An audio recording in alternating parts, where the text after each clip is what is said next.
Hello friends.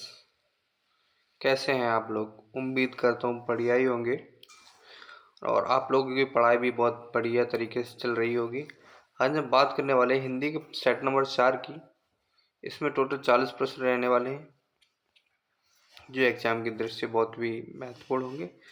ज़्यादा time ना लेते हुए चलते हैं क्लास की और क्लास स्टार्ट करने से पहले आप लोगों से एक रिक्वेस्ट है, यदि आप हमारे चैनल पर पहली बार आए हैं तो चैनल को सब्सक्राइब कर लें, साथ ही साथ बेल आइकन को भी दबा लें जिससे आने वाली नेक्स्ट वीडियो का नोटिफिकेशन आप लोगों को मिलता रहे। और ये बात आप लोगों को बहुत अच्छे से पता है कि वनडे एग्ज़ाम के लिए जितनी ज़्यादा प्रैक्टिस करोगे उतना ही ज़्यादा सिलेक्शन आप लोगों के नज़दीक होगा। तो चलते हैं हम लोग पहले प्रश्न की ओर। जो हमारा पहला प्रश्न है वो है सच्चे वीर कैसे होते हैं। तो सच्चे वीर कैसे होते हैं ये पैराग्राफ से संबंधित है। तो इसमें पहली लाइन में दे रखा है सच्चे वीर धीर धीर गंभीर और आजाद होते हैं। तो आपका सही ऑप्शन होगा ऑप्शन नंबर डी, धीर गंभीर और आजाद। इसी के साथ बढ़ते हैं अगले प्रश्न की। जो हमारा अगला प्रश्न है कुंभकर्ण का उल्लेख किस संदर्भ में किया जाता है। तो कुंभकर्ण का उल्लेख जो हमें ना दो संदर्भ में किया जाता है, एक तो गहरी नींद के लिए और दूसरा वीरता के लिए। लेकिन इसमें जो पैराग्राफ में का जो संदर्भ दिया गया है वो दिया गया है वीरता के संदर्भ में। ठीक है, तो आपका सही जवाब होगा ऑप्शन नंबर ए, वीरता के संदर्भ में। बढ़ते हैं अगले प्रश्न की ओर। जो हमारा अगला प्रश्न है जब सच्चे वीर जाग कर शेर की तरह गरजते हैं तो क्या होता है। तो क्या होता है। तो आपका सही जवाब होगा सदियों तक उनकी आवाज गूंजती रहती है। क्या होता है? सदियों तक उनकी आवाज गूंजती रहती है। पढ़ते हैं अगले प्रश्न की ओर। जो हमारा अगला प्रश्न है वो है सच्चे वीर के मन की गंभीरता कैसी होती है। तो सच्चे वीर के मन की गंभीरता कैसी होती है। तो वो होती है समुद्र की तरह विशाल, आकाश की तरह स्थित। समुद्र की तरह विशाल, आकाश की तरह स्थित।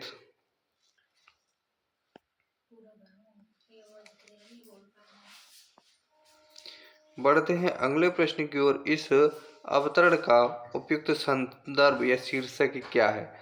सबसे ज्यादा महत्वपूर्ण प्रश्न, यदि कोई भी पैराग्राफ दिया जाता है तो उसका शीर्षक हर एक एग्जाम में जरूर पूछा जाता है। एक क्वेश्चन यहाँ से जरूर आता है। तो इसी के साथ इसका जो सही जवाब रहने वाला है वो है सच्ची वीरता के संदर्भ में। यह इसका जो शीर्षक है वो सच्ची वीरता के संदर्भ में। बढ़ते हैं अगले प्रश्न की ओर। जो हमारा अगला प्रश्न है निम्न में से अल्प प्राण वर्ण कौन से हैं। अगर बात की जाए अल्प प्राण वर्णों की तो अल्प प्राण वर्ण कौन से हैं। तो वो है का और गा। का और गा किसी भी वर्ग के पहले और तीसरे वर्ग के सारे अक्षर अल्प प्राण कहलाते हैं, जबकि दूसरे दूसरे तीसरे पांचवें महाप्राण के संदर्भ में बोले जाते हैं। बढ़ते हैं अगले प्रश्न की ओर। निम्न में से कौन सा शब्द तत्सम शब्द है। तो कौन सा शब्द तत्सम शब्द है, इस सवाल का जवाब आप लोगों को कमेंट बॉक्स में दे देना है।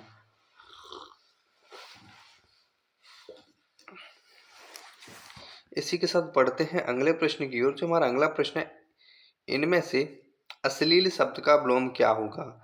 अश्लील शब्द का विलोम क्या होगा।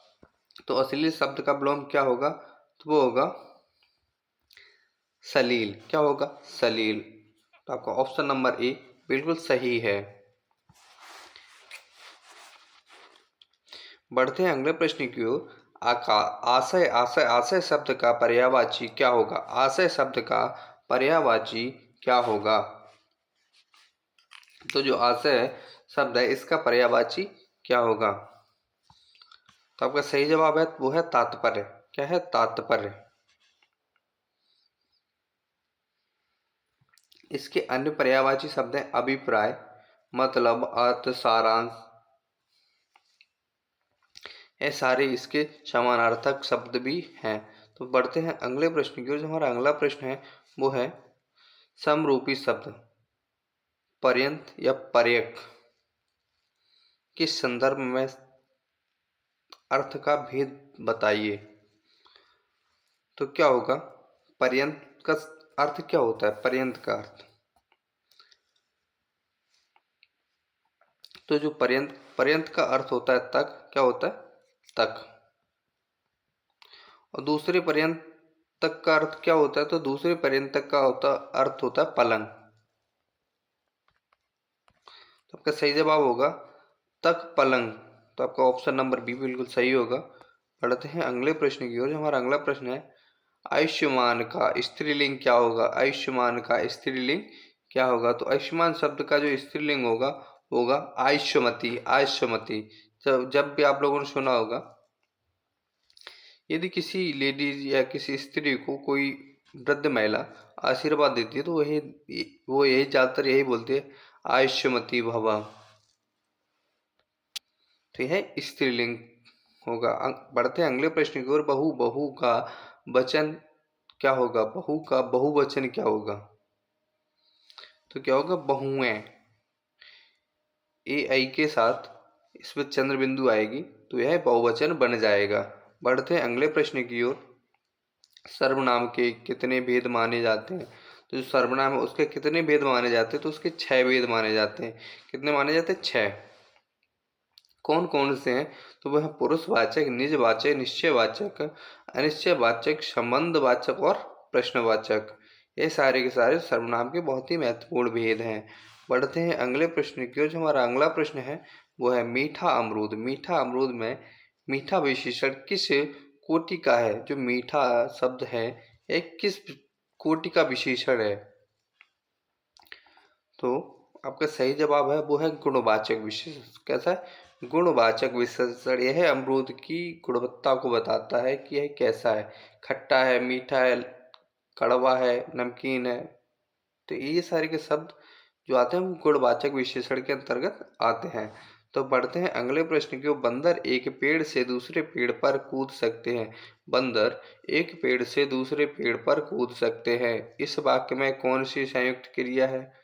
तो इसमें हमें बताना है संयुक्त क्रिया कौन सी है। तो वो है शक्तिबोधक। कौन सी? शक्तिबोधक संयुक्त क्रिया इस वाक्य में प्रयोग की गई है। बढ़ते हैं अगले प्रश्न की ओर। भूतकाल। भूतकाल का कौन सा भेद नहीं है? तो निम्न में विकल्प दिए गए हैं, उनमें से कौन सा भूतकाल का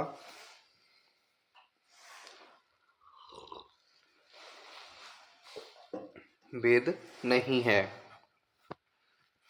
तो आपका सही जवाब होगा वो होगा संभाव्य भविष्य। संभाव्य भविष्य यह किस में आता है? यह भविष्य काल के अंतर्गत आता है। संभाव्य भविष्य।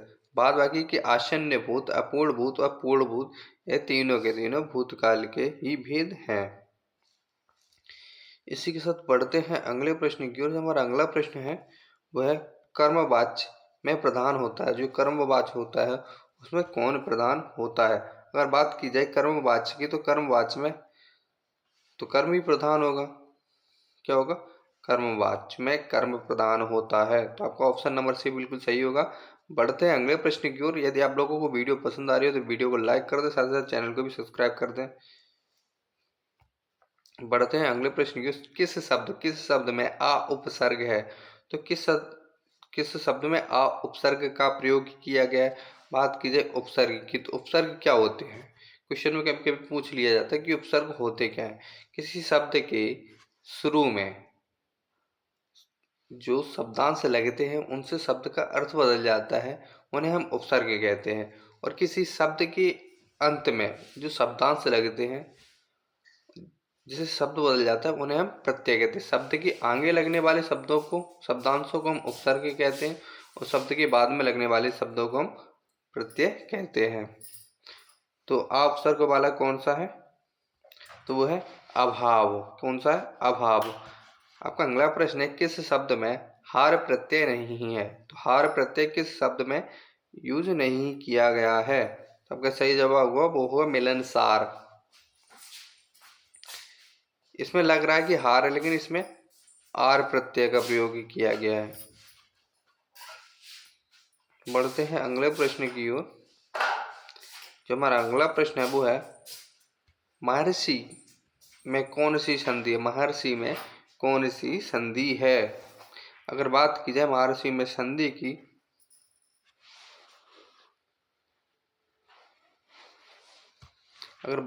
महर्षि में संधि की, तो इसमें गुण संधि है। कौन सी संधि है? गुण संधि।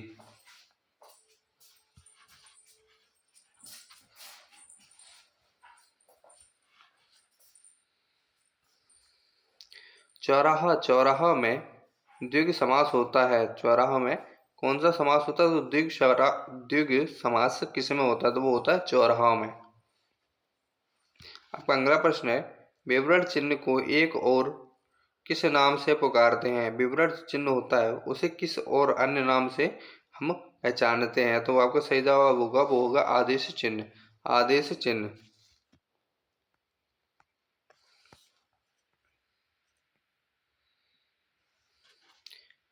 जूतम, जूतम पैजार मुहावरे का, जूतम पैजार मुहावरे का अर्थ है। तो जूतम पैजार मुहावरे का सही अर्थ क्या होगा? तो वो होगा लड़ाई झगड़ा होना। तो क्या होगा? लड़ाई झगड़ा होना। आपका अगला प्रश्न है पीपर पात सरिस मन डोला। पीपर पात सरिस मन डोला, इस पंक्ति में कौन सा अलंकार प्रयोग किया गया है। तो अगर बात की जाए इस पंक्ति की, तो इसमें जो है ना वो है उपमा अलंकार प्रयोग किया गया है। कौन सा किया गया? उपमा अलंकार।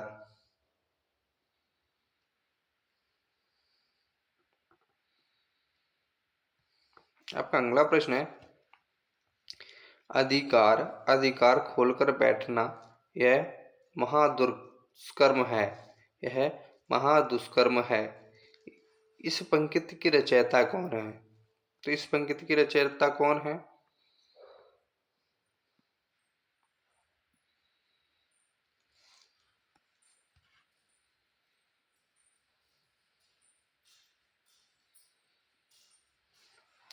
तो इसको जो लिखा गया है वो मैथिली शरण गुप्त जी द्वारा लिखा गया है। किसमें लिखा गया? तो वो जो जय द्रव्यबद्ध का प्रथम सर्ग था उसमें इस पंक्ति का प्रयोग किया गया था। आपका अगला प्रश्न है अब्ज, अब्ज का अनेकार्थक शब्द नहीं है। अब्ज है उसका अनेकार्थक शब्द कौन सा नहीं है? तो वो कौन सा है? वो है जल। वो है जल। जबकि शंख, कपूर, चंद्रमा अब्ज के अनेकार्थक शब्द हैं। पढ़ते हैं अगले प्रश्न की। वो है जिसकी अब कामनाएं पूर्ण हो चुकी हों के लिए एक शब्द है। तो कौन सा एक शब्द है? तो आपका सही जवाब होगा वो होगा आपकाल। आपकाल। बढ़ते हैं अगले प्रश्न की ओर। जो हमारा अगला प्रश्न है वो है उसे मृत्यु दंड की सजा मिली है। उसे मृत्यु दंड की सजा मिली है। इस वाक्य में अशुद्धि का कारण क्या है? अशुद्धि का कारण क्या है? आपका सही जवाब रहने वाला है वो है दंड और सजा समानार्थक शब्दों का प्रयोग एक वाक्य में नहीं किया जा सकता है। बिल्कुल सही बात है। किसी भी वाक्य में दो समानार्थक शब्दों का प्रयोग नहीं किया जाता क्योंकि दोनों का मतलब सेम होता है। बढ़ते हैं अगले प्रश्न की ओर। हम भारत के लोग, हम भारत के लोग में भारत सूचक है। भारत सूचक, भारत किसका सूचक है?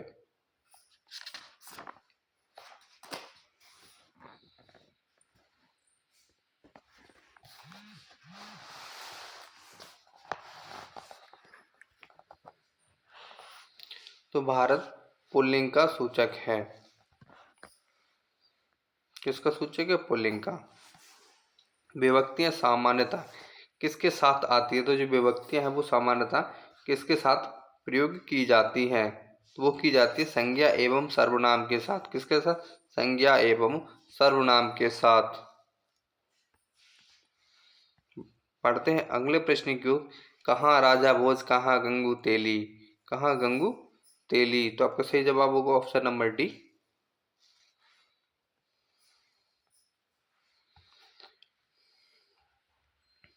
कल मेरी परीक्षा है, कल मेरी परीक्षा है, इस वाक्य में किस अवयव का बोध हो रहा है? तो इसमें इस वाक्य में कौन सा अवयव है, आप लोगों को बताना है कौन सा अवयव है।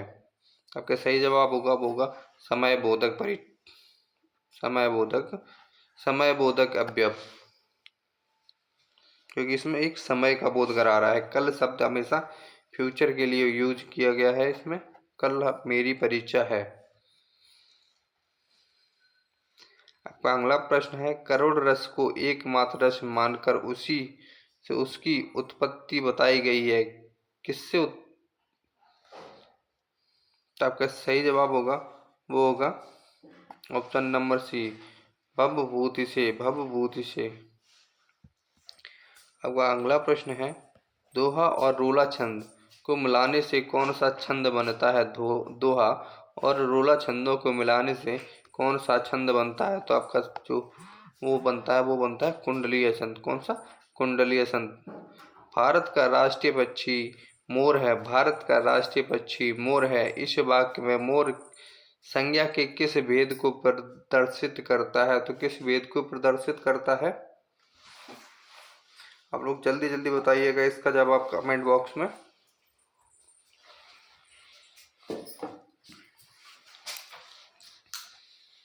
तो वो करता है जातिवाचक को, जातिवाचक को, जातिवाचक को।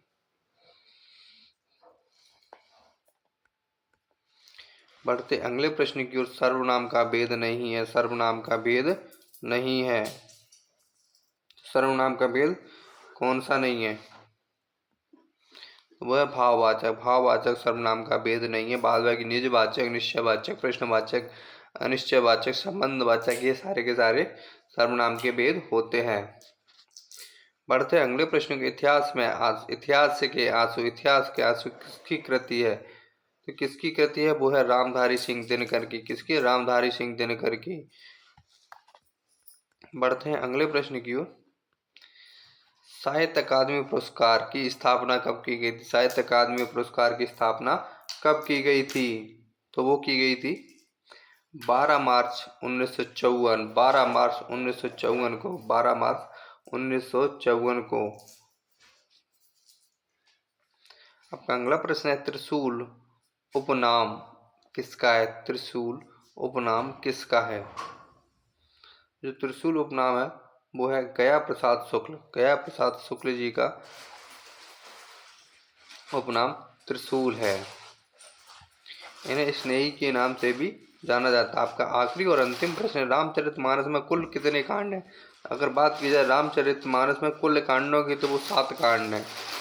कौन कौन से? अगर वो 7 कांडों की बात की जाए तो वो है बालकांड, अयोध्या कांड, अरण्य कांड, किष्किंधा कांड, सुंदर कांड, लंका कांड और उत्तर कांड। इन 7 कांडों में पूरी रामायण को विभाजित किया गया है। वीडियो आप लोगों को कैसी लगी कमेंट बॉक्स में छाप दो, अच्छी लगी हो तो लाइक कर दो और साथ साथ चैनल को भी सब्सक्राइब कर दो। मिलते हैं अगली वीडियो में, तब तक के लिए जय हिंद,